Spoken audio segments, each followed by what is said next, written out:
Hello everyone, this side Hiten and I am a first year student at Sri Ram College of Commerce pursuing Economics Honours. So today we are having with Gagandeep Singh, who is a student of SRCC also and pursuing Economics Honours.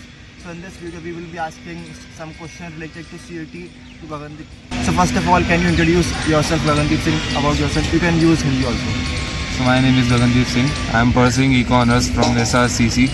I have got 784.69 as TUT score for taking admission in this college, and my hobbies are to play cricket and playing different games.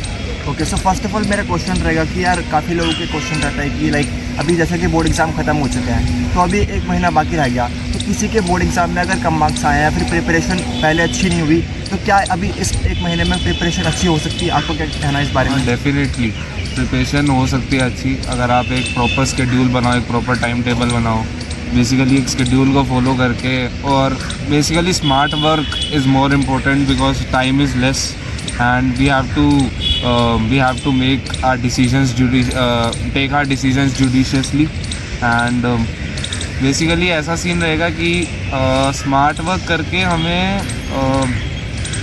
ऐसा करना है कि हमें कई चीज़ों में time कम लगे और हमें कंसेप्ट ज़्यादा रिवाइज हो जाए, ऐसा हमें करना है। तो बेसिकली हमें गाइड बुक्स यूज़ करनी है इस चीज़ में, मॉक टेस्ट ज़्यादा देने हैं, और जो हमारा बेसिकली जो 12th का सिलेबस है उसको एकदम अच्छे से कर देता है। तो अपने टाइम पे आपने क्या क्या अपने स्ट्रैटेजी क्या फॉलो करी थी जब आपने प्रिपरेशन CUT की शुरू कब करी थी? स्टार्टिंग से लेकर के आपने 12th में पूरी पढ़ रहे थे स्टार्टिंग से लेकर, या फिर आपने एंड में पढ़ा अच्छे तरीके से? बेसिकली जो 12th का था वो तो कैरी ऑन करा, जो बाकी इसके अलावा था, मतलब बेसिकली ऐसा सीन होता है ना कि 12th का सिलेबस कैरी ऑन होता है लेकिन वो रोड लर्निंग होती है, इसमें हमारा बेसिकली और चीज़ होती है, जैसा हमें दिमाग लगाना पड़ता है ज़्यादा पेपर में, तो वही चीज़ है। मॉक टेस्ट देकर ही मैंने अपनी तैयारी को अच्छा करा था, और वही एक सबसे बड़ा एक फैक्टर था कि मैं आज इस कॉलेज में। तो अगला क्वेश्चन है कि आपने कौन कौन से यूट्यूब चैनल अपने जर्नी में फॉलो करे थे, आप बता सकते हैं? CUT अड्डा 24/7, जिसके रोज़ जो मैथ्स में एक सर आते थे हमारे, हम उनसे पढ़ते थे, एंड एक गूगल छावड़ा करके भी एक चैनल था, हम उससे भी पढ़ते थे MCQs, उसके भी हर टाइम पे एक स्केड्यूल होता था, तो हम वो भी करते थे, क्वेश्चंस कर लेते थे वहाँ से, बस वही क्वेश्चन करते थे। और भी चैनल जैसे कि सुनील पांड्या सर वगैरह? हाँ, सुनील पांडा भी और नेक्स्ट क्वेश्चन इज़ लाइक क्या किसी बच्चों को पेड कोर्सेज लेना ज़रूरी है? जैसे काफ़ी सारे यूट्यूब पे लाइक पेड कोर्सेज अगर मॉक टेस्ट के लिए पेड कोर्सेज मिल रहा है तो कोई दिक्कत नहीं है, मतलब कम से कम पैसों में अगर मिल रहा है तो। जैसे अगर आजकल बहुत ज़्यादा होड़ लगी हुई है कि ये प्रथम में कर लो, यहाँ कर लो, वो कर लो, सब कुछ बेकार है, इससे बढ़िया अपनी प्रैक्टिस करो खुद। इससे उसमें जनरल टेस्ट की तैयारी करवाएंगे, लेकिन बेसिकली SRCC में आने के लिए आपको जनरल टेस्ट नहीं चाहिए, तो ये सबसे बड़ा एक मिथ है जो बच्चों में रहता है कि जनरल टेस्ट चाहिए कि नहीं चाहिए। ये जो पेड कोर्सेज हैं मोस्टली वो जनरल टेस्ट के लिए कराते हैं, वो जनरल टेस्ट नहीं आना तो there is no need for paid courses. Mock test के लिए हाँ, उसके लिए तुम कर सकते हो। गैस ये एग्जैक्टली गगनदीप का कहना यही है कि आपको कोई ज़रूरत नहीं है पेड कोर्सेज खरीदने के लिए, बिकॉज यू कैन, अगर आपको खरीदना है तो आप मॉक टेस्ट डेफिनेटली खरीद सकते हो।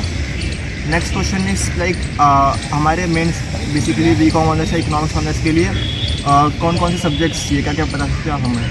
इको ऑनर्स के लिए मैथ्स बहुत ज़्यादा इंपॉर्टेंट है, मैथ्स चाहिए आपको, इकोनॉमिक्स चाहिए, और बाकी जो इंग्लिश, और एक डोमेन जो भी आपका अच्छे जिसमें अच्छे नंबर आए, दैट विल बी टेक। और BCom ऑनर्स के लिए? BCom ऑनर्स के लिए आपके मैथ्स, अप्लाइड मैथ्स, या फिर तीसरा अकाउंट्स, इन तीन में से जिसमें सबसे अच्छे नंबर आए हो वो लिया जाएगा।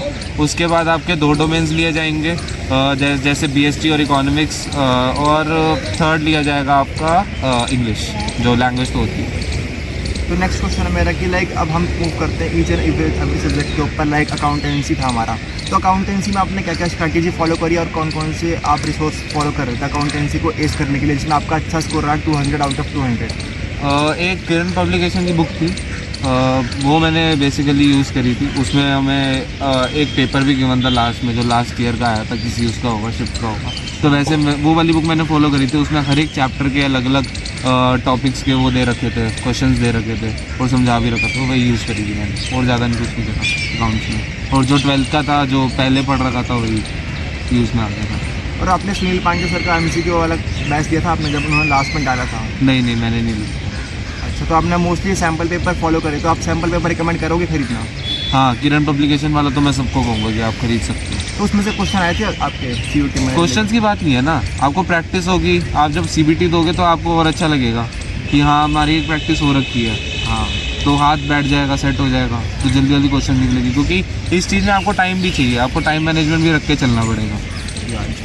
नेक्स्ट सब्जेक्ट हमारा है इकोनॉमिक्स। इकोनॉमिक्स में क्या स्ट्रेटेजी फॉलो करेंगे आप अपने book? इकोनॉमिक्स में बेस्ट है हमारी संदीप गर्ग, जो हमें ऑलरेडी लगी हुई है, ठीक है, वो हमें वही पढ़नी है। उसके अलावा जो संदीप गर्ग की एक नेशनल इकोनॉमी, इंडियन इकोनॉमी थी जो हमारी, वो इंडियन इकोनॉमी हमें अच्छे से पढ़नी है। जैसे उसके कुछ ऐसे बहुत इनसाइड फैक्ट्स में बहुत नाम वगैरह दे रखे थे, ईयर्स वगैरह दे रखे थे, तो वो हमें अच्छे से करने हैं बेसिकली। और कोई MCQ प्रैक्टिस करने के लिए यूट्यूब चैनल जो आप बोलोगे अगर आपने कंप्लीट कर लिया है तो? 24 CUT 24/7 एनी टाइम। इसमें बहुत सारे MCQ क्वेश्चन डेफिनेटली रहते हैं, आप हाँ। प्रैक्टिस कर सकते हो इसके। मैथ्स के लिए भी वही है। तो नेक्स्ट हमारा था इंग्लिश सब्जेक्ट। तो इंग्लिश में काफ़ी लोगों को डाउट रहता है कि बिकॉज उसका किरण syllabus- पब्लिकेशन वाली सब, उसमें सब कुछ है, वही इंग्लिश के लिए बेस्ट है, उसके अलावा कोई ज़रूरत नहीं है इंग्लिश। बाकी इंग्लिश हो जाएगी, इजी आते हैं, बस हमें थोड़ा स्मार्ट वर्क, उसमें वही चीज़ है, स्मार्ट वर्क तो करना ही है हमारे। अगर इस इंग्लिश में लाइक वोकैबुलरीज हैं हमारे और इडियम्स वगैरह फ्रेजेस आते हैं तो वो कैसे हम यूज़ कर सकते हैं? ईडियम्स फ्रेजेस हम वही प्रैक्टिस से, उसका और कोई वो नहीं है कि कोई ऐसा वो नहीं है। तो क्या मतलब कि Short हम ऐसा कर सकते हैं लाइक डेली कोई बंदा डेली 10 to 20 वर्ड्स याद करे ऐसे वोकैबुलरीज के तौर पर, ताकि उसे आप at the कर end सकते हो, लेकिन आप काफ़ी कई तो ईडियम्स ऐसे होते हैं तो आप जैसे मुझे याद नहीं आ रहा, बट कई ईडियम्स ऐसे होते हैं जो हमें पढ़ते ही ऐसा लगता है कि हाँ हम 4 ऑप्शन में से बता सकते हैं कि हाँ ये कौन सा है, तो वो कर सकते हैं। तो लास्ट सब्जेक्ट हमारा एक और 2 सब्जेक्ट बाकी है, विच इज आपने जनरल टेस्ट भी दिया था, ठीक है? हाँ जी। तो जनरल टेस्ट जो बच्चे दे रहे हैं, तो जनरल टेस्ट में क्या आपका देखो, अगर किसी को BMS करनी है, BBFIA करनी है फ्रॉम सुखदेव, तो वो तो जनरल टेस्ट के लिए पढ़े बहुत अच्छे से, बिकॉज वो नीड होती है एक बहुत बड़ी। लेकिन अगर आपको SRCC आना है इको ऑनर्स के लिए, BCom ऑनर्स के लिए, तो उसमें नीड नहीं है, उसमें है ही नहीं, जनरल टेस्ट चाहिए ही नहीं उसमें। अच्छा, तो फिर तो इतना लोड लेने की जरूरत नहीं है जनरल टेस्ट। या तो जनरल टेस्ट गाइस आपको अगर देना है तो यू कैन गिव, अदरवाइज वैसे मैंडेटरी तो बिल्कुल उसके बहुत कम कॉलेजेस हैं बेसिकली, एक ही अच्छा है, वो है सुखदेव, एंड एक गुरु गोविंद सिंह जी खालसा कॉलेज भी अच्छा है, गुरु Govind Singh ji college of commerce, वो भी अच्छा है। एक हमारा सब्जेक्ट है next is business studies. Business studies में क्या स्ट्रेटजी फॉलो करी आपने? बिजनेस स्टडीज़ में मेनली जो हमारी हेडिंग्स होती है ना बुक की, वो हमें जैसे 12th में तो हमने सबने कर ही ली, एक बार बस उसको रिवीजन मारना है, और बेसिकली हमें केस स्टडीज़ करना है, हमें इतना एस कर लेनी है केस स्टडीज़ कि हमारे पास कुछ भी आए हम उसमें बता सकते हैं कि हम ये अप्लाई करेंगे बस। तो एक और सब्जेक्ट हमारा मैथमेटिक्स में। मैथमेटिक्स में एक क्वेश्चन रहता है कि लाइक बोर्ड एग्जाम में क्वेश्चन ईजी आता है, बट MCQ क्वेश्चन टाइप में CUT में डिफिकल्ट आता है, जो कि बंदे आसानी से कर नहीं पाते, तो उसको कैसे कर सकते हैं?